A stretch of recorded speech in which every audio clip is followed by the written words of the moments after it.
اور ہماری اولادوں کو بھی وہ ادائیں عطا فرمائے جو اس بچے میں تھے۔ یہ تو اللہ کی دینی ہے کہ پہلے محمد احمد دیا، پھر ابوذر دیا، پھر عمر فاروق دیا، پھر نعمان دیا۔ لینے پہ آیا تو پہلے نعمان لے لیا۔ اس کی رضا کے آگے سر جھکائے بیٹھے ہیں۔ آخر ایک دن دنیا سے جانا ہے۔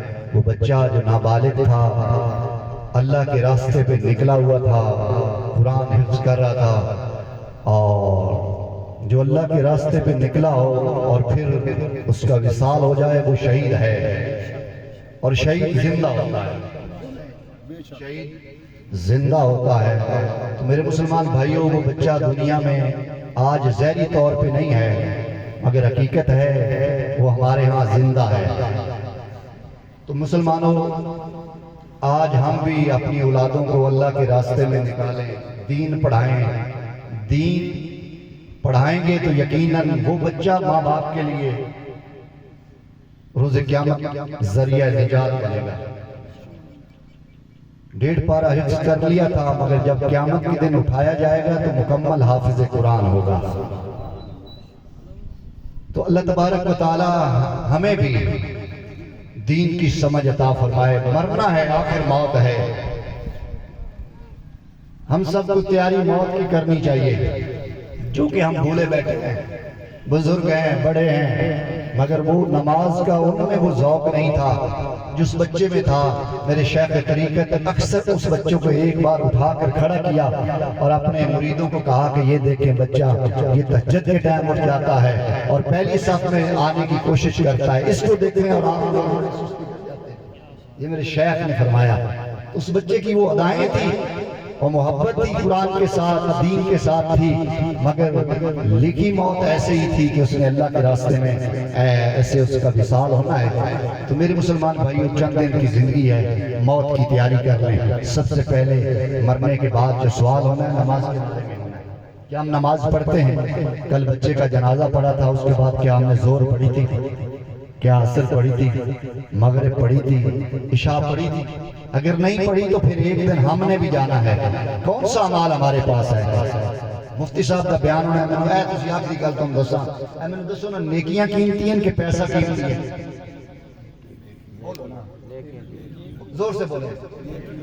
تو ہم صبح سے شام تک نیکیوں کے لیے جدوجہد کرتے ہیں کہ پیسے کے لیے کرتے ہیں؟ لمحہ فکریہ ہے ہمارے لیے۔ کہتے تو ہم ہیں نیکیاں قیمتی ہیں، مگر صبح سے شام تک پیسے کے لیے دوڑتے ہیں، مال کے لیے دوڑتے ہیں۔